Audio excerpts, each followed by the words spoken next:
Halo orang-orang pinter, kembali lagi dengan saya John di channel TV John. Bagaimana kabarnya hari ini wahai orang-orang pinter? Semoga baik-baik saja ya. Ingat, jaga selalu kondisi kesehatan, jangan lupa makan, minum, dan jangan lupa juga setelahnya gosok gigi.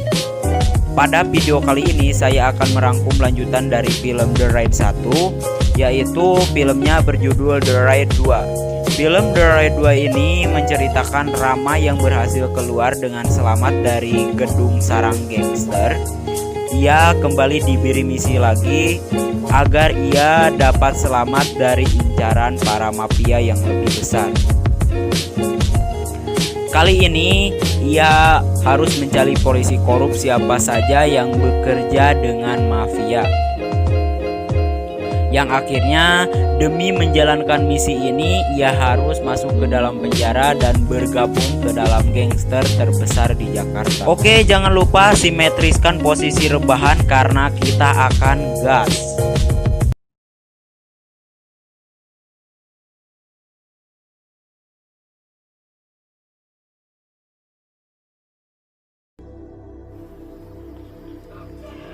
Film dibuka dengan memperlihatkan Andi yang tak lain adalah kakaknya Rama yang akan dieksekusi oleh Bejo.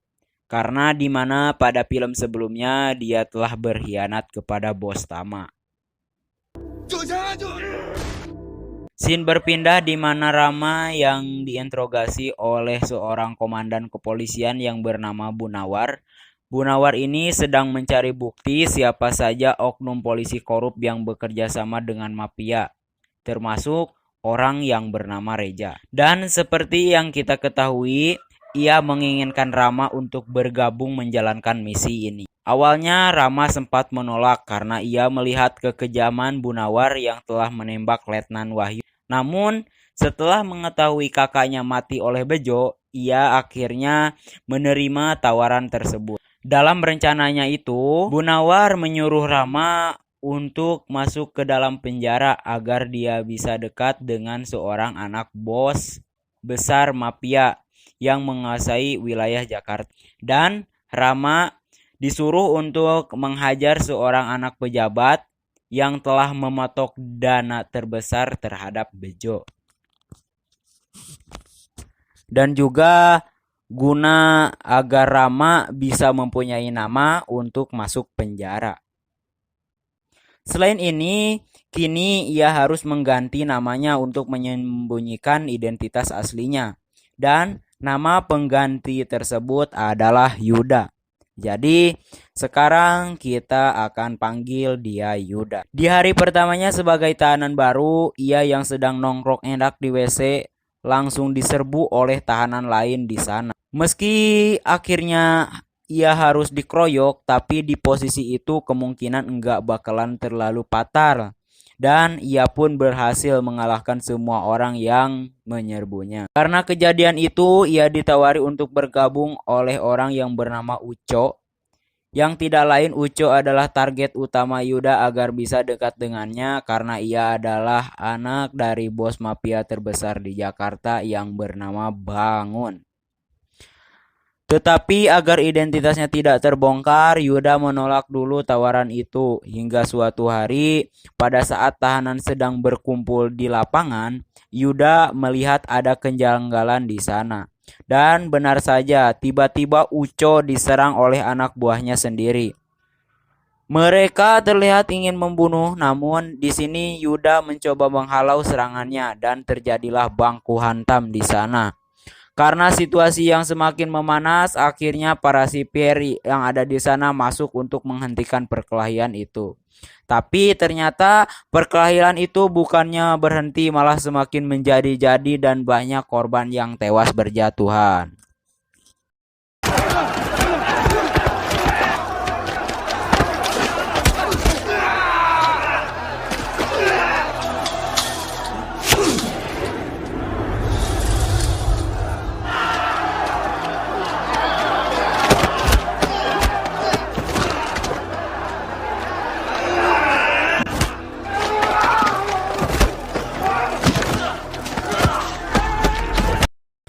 Di tengah pertarungan itu, Ujo yang sedang baku hantam hampir saja ditusuk. Namun, untungnya dengan cepat Yuda segera menolongnya dan disinilah Ujo merasa berhutang budi pada Yuda.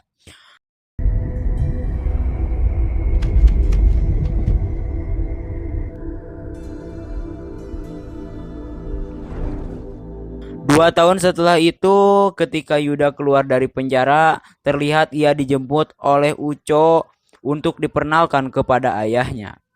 Di tempat lain, kita diperlihatkan dengan ayahnya Uco yang bernama Bangun, yang sedang meeting dengan Yakuza Jepang yang bernama Moto. Dan bisa kita ketahui, kedua kubu ini sudah berdamai dan menjadi sekutu dalam wilayahnya masing-masing. Tidak lama kemudian Yuda dan Uco sampai di sana. Di sana dia sudah disambut hangat oleh Bangun dan tangan kanannya yang bernama Eka. Akan tetapi sebelum resmi bergabung, Yuda disuruh untuk telanjang agar pakaiannya bisa diperiksa. Untungnya ia setelah melepaskan alat pelacak yang ada di bajunya sebelum ia keluar dari penjara. Dan hal itu juga yang membuat ia diterima di geng Bangun. Keesokan harinya, Ucok, Eka, dan Yuda mendatangi sebuah tempat pembuatan kaset ilegal untuk menagih uang keamanan. Yang dimana kita tahu bahwa bisnis mereka ini dilindungi oleh geng Bangun dari polisi. Bos mereka itu bernama Topan. Ketika Topan memberikan uang kepada Uco menolaknya karena ia mengetahui kalau Topan telah menjual narkoba di luar sepengetahuannya. Lalu ia meminta uang lebih untuk melindungi penjualan narkoba itu. Mendengar hal itu, anak buah Topan terlihat akan mengeluarkan shotgun. Namun hal itu diketahui oleh Yuda dan langsung menghajarnya.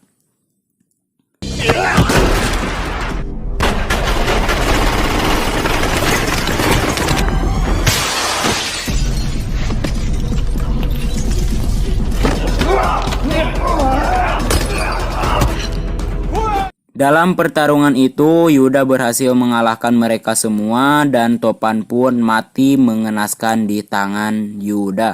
Ketika di markas besar, Uco diberikan pujian oleh ayahnya karena telah membereskan masalahnya dengan Topan. Akan tetapi, Uco malah menginginkan jabatan ayahnya agar segera diberikan kepadanya. Yang dimana kita tahu bahwa Bangun akan memberikan tahta kepemimpinannya yaitu sekitar 10 tahun lagi kepada Uco. Dan inilah awal pertikaian yang terjadi pada mereka. Lalu kita diperlihatkan Yuda dan Uco yang sedang berada di tempat karaoke. Karena Uco masih kecil, ia pun melampiaskan kekesalannya itu kepada harim-harim yang ada di sana. Tidak lama kemudian, Uco ditelepon oleh seseorang. Melihat Uco yang keluar dengan cepat, Yuda pun lalu memasukkan penyadap suara pada dompet Uco. Di tempat lain, kita diperlihatkan dengan Bangun yang sedang bertemu dengan anak buah terbaiknya. Ia bernama Prakoso.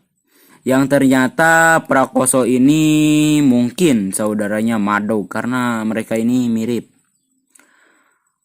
Prakoso ini adalah seorang pembunuh bayaran yang sudah menjadi langganan Bangun untuk membunuh orang. Alasan Bangun untuk menemuinya yaitu untuk membunuh orang-orang yang tidak patuh kepadanya. Dan Prakoso pun bisa menyelesaikan tugasnya itu dengan mudah.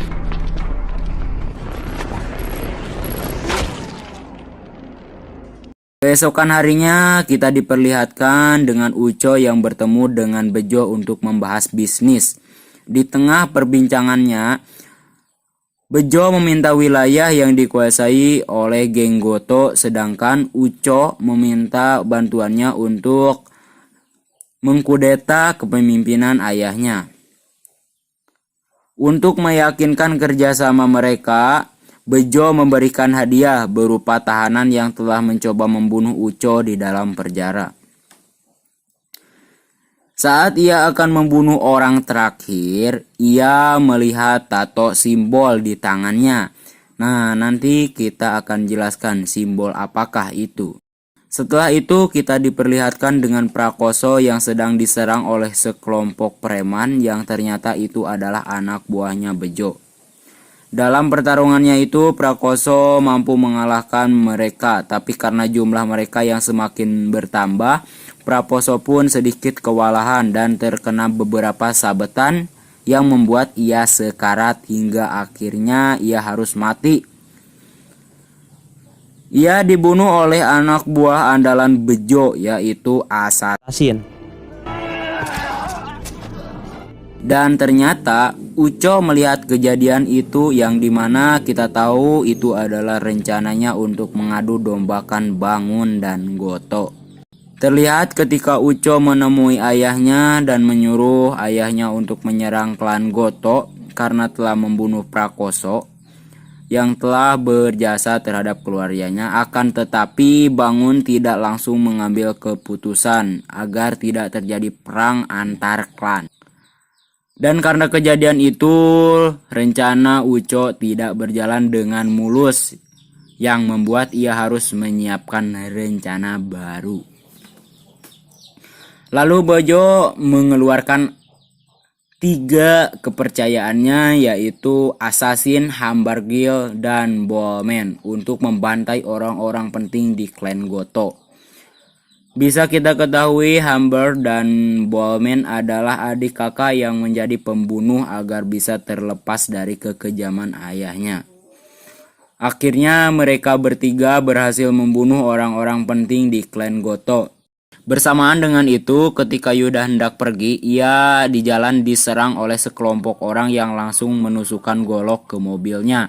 Namun, karena kehebatan tarung Yuda dalam 10 tahun, ia pun selamat dan terjadilah aksi kejar-kejaran. Hingga akhirnya Yuda baku hantam di sebuah restoran yang membuat dia terkena beberapa sabetan.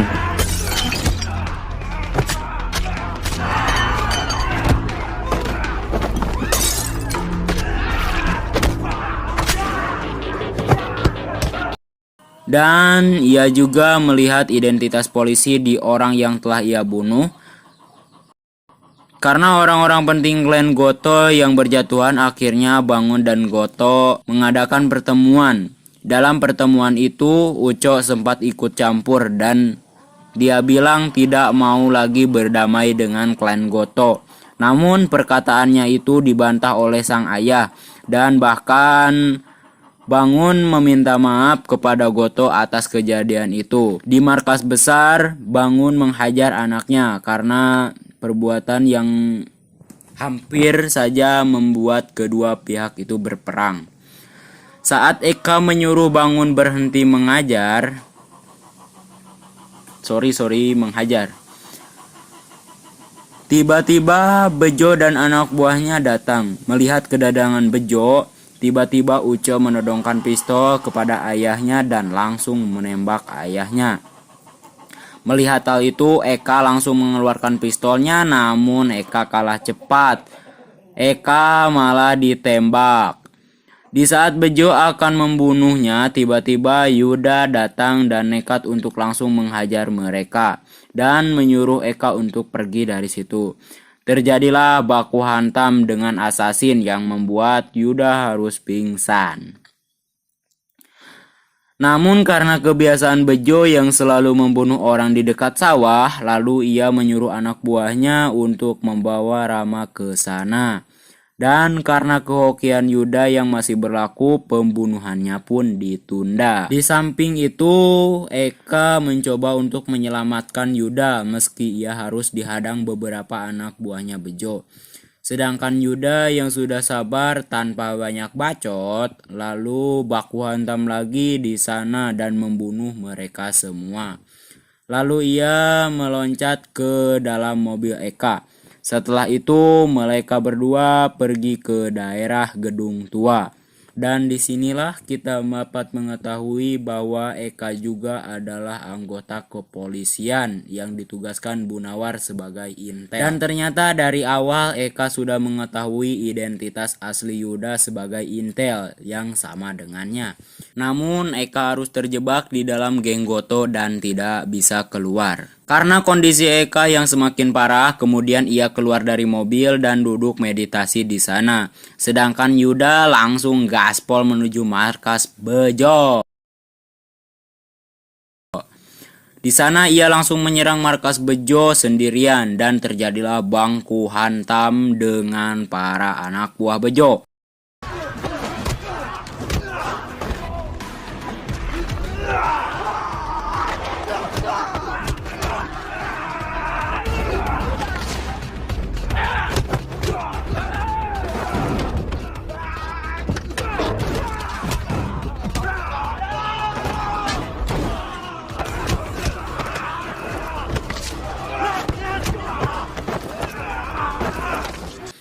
Di lantai atas kita diperlihatkan dengan Uco, Bejo, dan Reja yang sedang sasantuyan.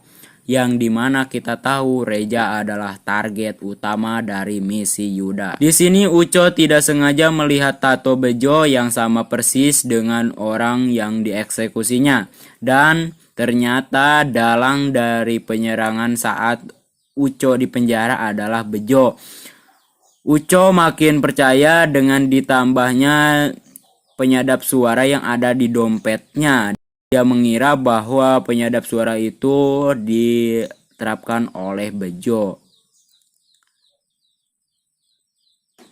Tak lama kemudian Bejo mengetahui kedatangan Yuda. Bejo pun langsung mengeluarkan 3 anak buah andalannya. Terlihat di sini yang bertarung awal itu si cantik berpalu dan si ganteng bertongkat bisbol.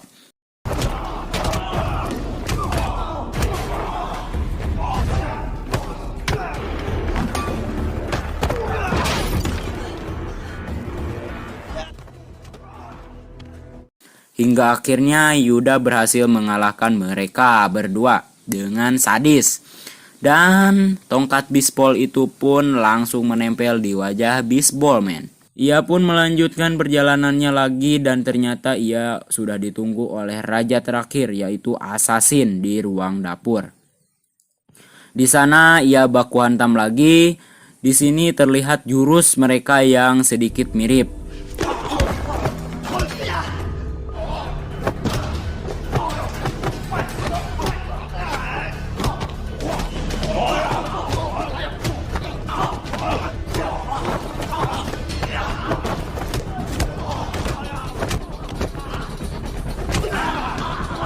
Akhirnya Assassin harus mengeluarkan kerambitnya karena dia kewalahan. Dan ia berhasil membuat luka yang mendalam di hati Yuda. Tapi ternyata dengan luka itu pun Yuda masih berhasil mengatasi kerambit sang Assassin dan berhasil membunuhnya.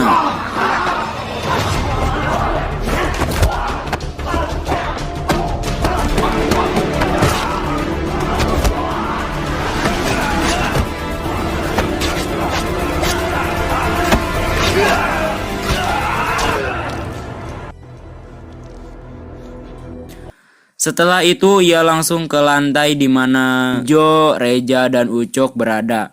Melihat kedatangan Yuda, Bejo langsung membawa shotgun dan langsung melemparkannya kepada Reja. Namun shotgunnya malah ditangkap oleh Uco. Uco pun langsung mengheadshot kepala Reja dengan gaya headshot FF.